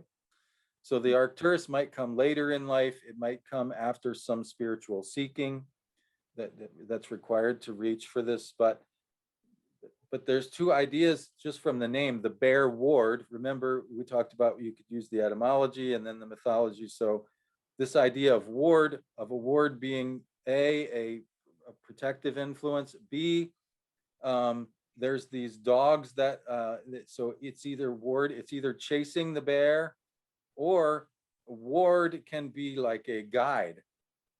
A warden can be somebody who's like, if you think about, like, if you go, to the national forest and, you get lost, you're hoping to see the warden because the warden is going to like be the person who finds you and helps you not be lost. So because it's a northern star that's very visible, it can be seen as a guide. And again, there's a healing quality that comes from guidance, that comes from being mentored. I think Bernadette Brady talks about Arcturus being this figure that on the one hand, because he's maybe hunting the bear, he's associated with hunting gathering society, but on the other hand, maybe he's this agricultural figure. He's pictured with like holding a sickle. So she talks about it being this this figure that was able to guide the people between the hunting gathering ways of being and the agricultural ways of being. So and that's a specific kind of healing, I guess is what I'm saying. If you're caught between ways of living your life and modes of making a living, Arcturus might be helpful specifically with that so it might be more psychological or vocational healing. Just guessing here. But if I was gonna look at Arcturus for healing, those would be the kind of things that would come to mind first. Just from the nature. So you say it's in the same degree as Spica. You look at it as being in the same degree as Spica. It's pretty much within 1 degree of Spica. Yeah, when they transfer down to the ecliptic, it's pretty much in the same degree. The interesting thing from the magical tradition, Arcturus is said to be a stone that's specifically used to stop bleeding. And also to heal fevers. So now that's specifically a and this comes from the fact that Arcturus is one of the 15 Bohemian stars. So this would come from like Agrippa and so forth, where and it's interesting because these stars have a gemstone and a herb that's associated with them. The herb that's associated with Arcturus is plantain, which is like wild lettuce essentially. And actually, if you chew wild lettuce and put it on a cut, it will help to stop the bleeding, or it's good for bites and stuff like that too. So it's interesting that the herb that goes along with the supposed So you could potentially take, I think the stone is jasper. You could take and you could engrave the sigil for Arcturus on a piece of jasper, and then you could have a pouch of the herb plantain, and you could like stuff the wound with the plantain, put the stone on top of that, and then wrap a bandage around, and like that might be a really good thing to have, like for instance, if you were like a warrior or somebody who was out in the bush a lot and had potential for injuries or whatnot. So yeah, there does seem to be some connection with healing with Arcturus, but I don't know. We don't really have anything but the actual manuscript where it's called the Book of Hermes on the 15 stars, and it just tells you what it is. It doesn't tell you why. So I don't exactly know where those connections come from. But again, if you think about this person, they're a bear hunter. Like we can assume, like at the very least, their dogs have tangled with bears at some point. So they've had to deal with healing their dogs at the very least. And therefore they would know, you know what I'm saying? If you just think about it like in a practical sense, like maybe that's where the healing knowledge comes from. Well, that's wonderful description, and Gary, you just went into it so quickly. I would think that anybody's listening to you right now would want to call you up and have a deeper discussion about their chart. Oh, thank you. Yeah, and that's exactly the whole idea behind this topic of this talk. Is I was hoping that it would spur people to want to find out more and to have some more conversations about this, because it's like as soon as you get off the beaten path, there's this wonderful new horizon of terrain that's unexplored, and so yeah, it's wonderful to hear that that's how you're experiencing it, because that's exactly what the energy I wanted to invoke. So I mean, I asked about Arcturus because it's very prominent in the sky right now. It was right above us last night, right, coming up, and then by the time people left, it was right overhead. And nice. What I've learned from you just now, I want to put into practice, because I have problems with the dog. Puts her paw on me, and next thing I know, I'm cut and wounded and bleeding. So oh my goodness. Yeah, maybe you need to make exactly one of those talismans I was just talking about. There's find some jasper. Yeah, there's if you want the short course on that, is Warnock's book. Now see, I'm gonna have to put it in front of me. Warnock took these passages from like Agrippa and the Picatrix and these associated medieval grimoires where this tradition is outlined, and he condensed it into a little manual. This is let's see, there we go. It's a fixed star sign and constellation magic. It's a really good little primer. So if you want to, and I can show you briefly the sigil for Arcturus. It's really interesting. I don't know if you can see it. Let's see. There we go.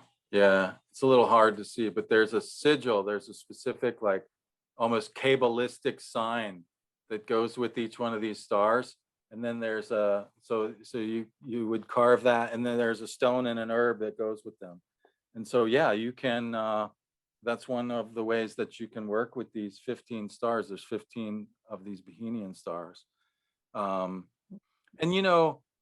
Boetes is interesting because I'm pretty sure that Ptolemy says Boetes is of the nature of Saturn and Mercury.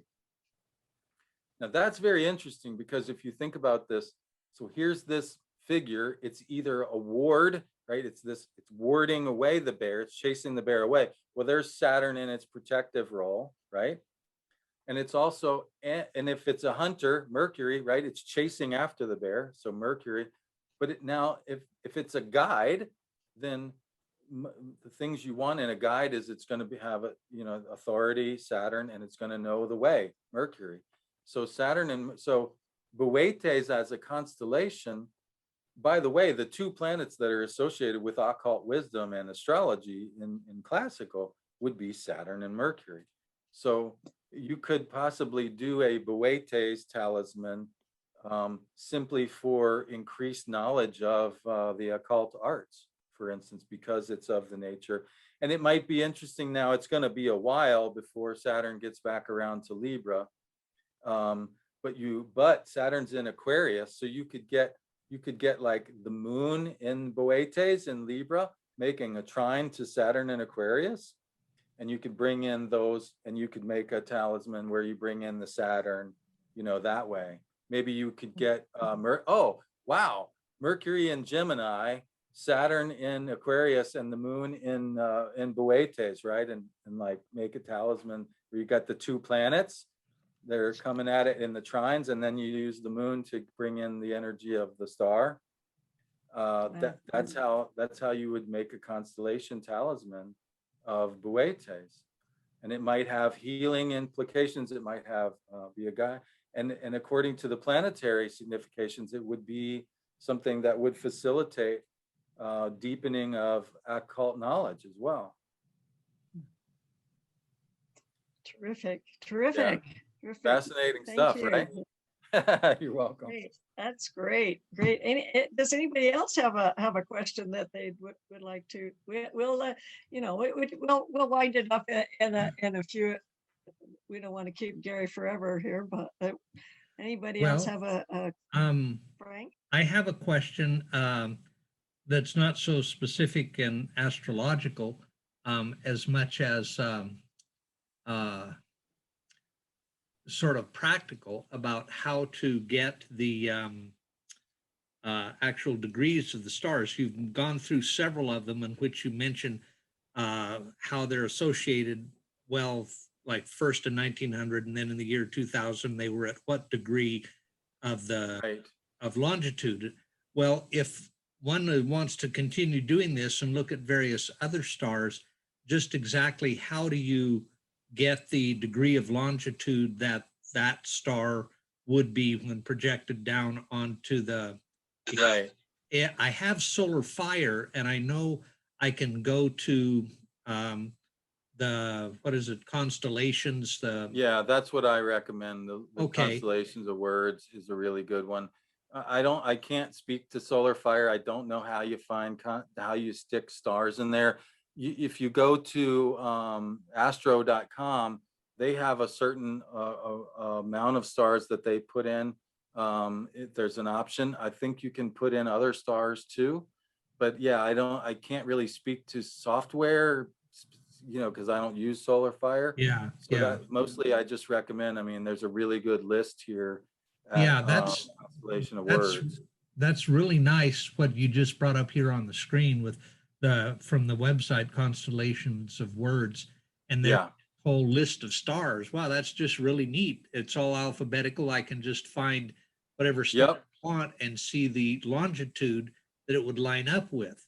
Right. And that's why I was saying, like, if you go down here, for instance, I have 17 degrees Aquarius of rising. So I just scroll down here and I go, okay, let's do what Gary said. Let's look at the constellation that's on the angle here in this chart. And you get this, here we Swallow Scene, which is, and I click on that. It's Alpha Delphinus. So this idea of the dolphin. Now I've thought about that quite a bit, and it's interesting because my grandfather was in the Navy in World War II. So I have and my family, before him, they had a farm on the Chesapeake Bay where they were essentially made their living from the bay, so now that's not exactly dolphin, but it's, it's in the neighborhood. So, depending on, the constellation, this one is a pretty small and not very well known constellation, actually. So, there may be it may be harder to get a connection with that. You might see this on somebody's chart and they may go, there's this woman that I talked to when we did a sky conference down in the Bahamas, and she literally, like, they call her Dolphin Lady because she's like out there swimming. I would bet she would have a connection with this one, but yeah, that's the best Okay. that method that I can give to people, because software stuff is it's software specific, and I just don't know all the software. So Yeah. but yeah, Constellation of Words is a really good list. Again, I would say that, remember when you're looking at that list, it's going to tell you, like for magnitude 3.9. Yeah. That's a pretty dim star. In fact, unless you're really out away from the city, you're not even going to be able to see that if you're anywhere near a city. So when you get down in the lower magnitudes, like 1.0 or negative, first and second magnitude stars would be more noticeable in the sky. And I think they would be more noticeable in the chart and in the person's life as well. Yeah, that makes sense. Does that make sense? Yeah. Okay, that's good. Yeah, I knew there's information out there. I just wasn't sure where would be a quick and easy way to, if I say, oh, my Neptune is at 12.5 Libra, what star lines up with that? Yeah, that on Constellation that of Words will do that. Yeah, that's the Yeah. best one I know of. Yeah. Okay, thank you very much. Yeah, you're welcome. Anybody else? Get it while it's hot, as they say. I saw that. Feel free on that to page. indulge yourself with, what about my chart? Like, that's totally Okay, within Anita? bounds at this point. You're muted, Anita. Unmute yourself, Anita. Anita, unmute. Okay. There you go. Yes. All right. Yeah, I've got something to share that I've often wondered about, and talking about this now makes me think, wow, that's really true. A very long time ago, I was struck with a chronic illness that left me so depressed, abnormally depressed, that I couldn't even help myself or do anything for myself. And I went to so very many healers, psychiatrists, psychologists, you name it. Nobody was able to give me any, or to show me any way that of healing. And until I learned to heal myself. And I swear by the only way we can heal is through ourselves. That if we want to heal, we have to learn how to do it ourselves. With that said, after I did finally find healing within myself, I found that quite a few people, whether they knew that I had or still have a chronic illness or not, have always come to me and shared their illness, no matter what it is, and look to me for healing. And They I just was know somehow. Yeah. yes. I have the same experience. Yeah, I lost two brothers to depression. So I know that the whole thing I know that struggle very well. And I have, for a long time, a lot of other survivors of suicide would come to me, and I at some point, I was like, I want this to stop, just go, leave me alone, go away. And it took one of them saying to me, like, because this was when I was much younger, and it was a young woman, and of course I was a young man, and when a young woman's giving you attention as a young man, you think, oh, it must be romantic. And so I, at one point asked her out or something, and she said, you're not paying attention. You don't get it. Like, we're family. We have this connection where we've both lost people. It would be like dating my brother. What are you talking about? And it was at that point that I really got it. What you're saying, that people could feel that connection, that, that I wouldn't even say I was healed at that point. I was needing healing and they were needing the same kind of healing. And it just happened that that connection is something that we instinctively sense.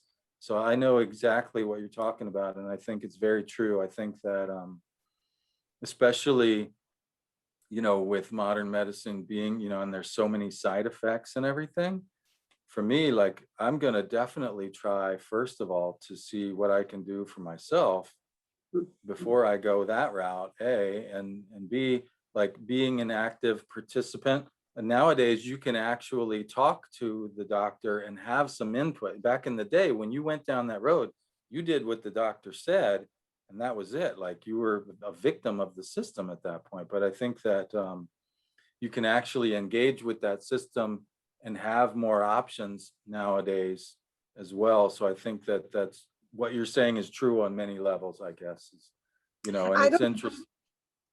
I don't think I fully healed myself, but I did find myself getting better as time went on. Whereas every time I would think about what happened to me, I would cry uncontrollably when I told somebody about myself. But as time goes on, I find that I'm able to deal with it more and more. And not only people, but also dogs and cats will find me very healing too. Like, they will come to me and just stay with me, not wanting to leave me. And it's like I am talking to them, healing them as well. Interesting. Yeah. Yeah, I think there's a whole nother dimension of energy that's involved there that we so poorly understand, but it's so obvious.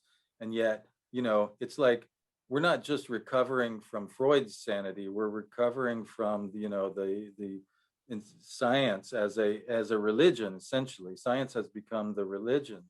And this idea that, if you can't measure it by, experimental method, that it's not real. I mean, that's just that's traumatized us in a lot of ways, so I think that's really a great share. That's really, dead on point with the theme that we were talking about. And so thank you for sharing. I know exactly what you're talking about. And yeah, I think that, we need to remember that we're all on a journey of healing. Like, just being here on this earth plane is it's a tough deal. And we can all help each other heal, right? If we're conscious of it. So I'm just looking here really quick to see if there's any other questions in the chat. So books on fixed stars. Bernadette Brady has some great books. There was a trio of books that was done by, I'm trying to think of the lady's name. I'm looking over here on my bookshelf. Diana Rosenberg did. There's a book by Alan that's Star Names. Let's see. Trying to think if there's any other. Oh, Elizabeth Hazel did a fixed star book. I had her on my podcast and we talked about her book. So there's some fixed star books. Let's see. Somebody's asking, can you say something more about the head of the dragon? All right, let's see. We can go back and review what I said about the head of the dragon. Let's see.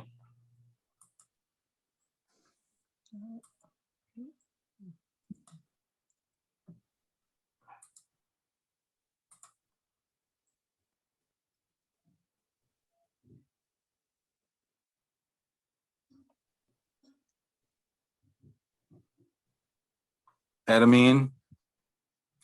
Now, remember, so in general, Ptolemy says these stars are of the nature of Saturn, Mars, and Jupiter. So there's going to be this Saturn energy up front, which may be heavy, but it may also be wise and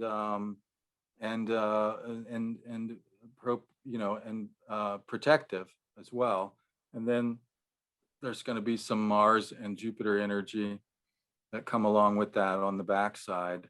There's ideas of wisdom and bravery that come along with these stars. And this is the brightest star in the constellation. And the other thing is, because it's 27 Sagittarius, we're bringing in the galactic center here as well. So there's a lot going on in that degree. But if I just get back to the question for a second.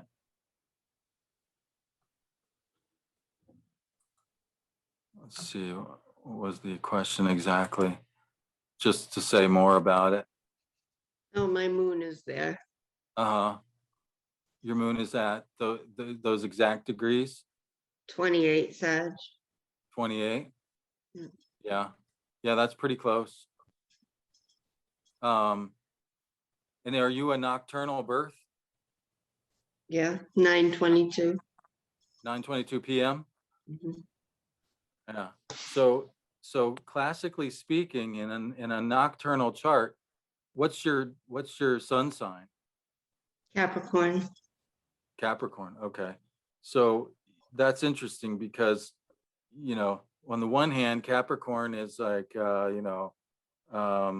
associated with Saturn. And so it's a different energy. So on the one hand, normally I would say, well, you have a Capricorn sun sign, but because you're born at night and you're Sagittarius, you might be a lot lighter and more happy-go-lucky than your normal Capricorn. And that's probably somewhat true. But this star is also going to give this Saturn influence, which is going to bring us back around to the Capricorn deal. So now, one thing when I'm talking to a woman and I'm talking about the moon, there might be a connection in your family line on your mother's side with healers or women who were wise in the ways of, healing and herbs and folklore and that sort of thing. I would imagine that's one of the first things I would look for. There might be a connection with wanting to learn about that, right? Because Sagittarius is higher learning, and the dragon is more about, these themes of like being able to, this is particularly the head of the dragon. So being able to see things that other people don't. So that could show up in a variety of ways, like just having a good bullshit detector, right? Yeah. Maybe having some psychological talent or interest in psychology. It could also show up as like being able to see, on a more practical level, like I said, in the old ways, people who were schooled in folk magic or folk healing, they were called cunning folk because they were wise. Yeah. So I would say that's a signature of a cunning folk, essentially. Yeah, I've always had an interest in that. I've been sick my whole life, but I'm a counselor and I'm a homeopath. And You are a counselor. Well, there you go. That's and a homeopath, I had to heal myself, as much as I could. And also when, my mother had books on astrology, so I've been since I was little, and she had books on gremlins and fairies and all of those. There you go. There's the connection with the moon and the mother. And I would bet if you go back further, there's probably somebody who was prominent in that regard at one point in time, and of course, the other thing to remember is if we go back far enough, like, white people were indigenous folk at one point too, right? We were all indigenous folk at one point in time. And there was the colonial, trauma that, that people of color and are talking about now, like that's in our past as well. Like, you know, we were probably persecuted for those sorts of things and stuff like that. And so there, you know, in terms of like healing beyond like what is actually showing up, there might be like ancestral karma actually that in other words, the surface issues that are showing up in terms of bodily healing actually have their roots in ancestral stuff that and there's a whole, you know, that's a whole nother big thing now, ancestral healing Yeah, and stuff. I remember taking a homeopathic remedy one time and I could feel it. I felt it like go right back. And I was like, wow, what the hell was that? You know, but I had to think about that for quite a while to figure that out, what that was, you know. It was interesting. Yeah. Thank you so And are much. you, yeah, you're welcome. And are you teaching what you know to Yeah. the next generation? Yes. That's so important, you know, to Yeah. pass those gifts along because like I said, we're all basically on a healing journey, just being on this planet. So thank you for that. Thank you. Appreciate it. Yep.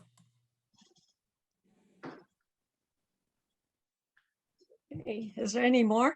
You know, it's 6:30 over there where Gary is, so he's probably thinking about getting dinner. towards supper time. Yeah. Well, this has been fun. I'm really happy that we got to do this. Feels like me that. too. Feels like that it opened up a lot of doors, and that's what I was hoping it would do. So that's cool. Absolutely. Well, thank you very much, Thank Gary. you. Yeah, you're welcome. Thank you. All right. Well, maybe we'll Good get to evening do to it you. again sometime before too long. Yes, look forward to it. All right. right. Sounds good. All right. Adios. Good night, everybody. Good night.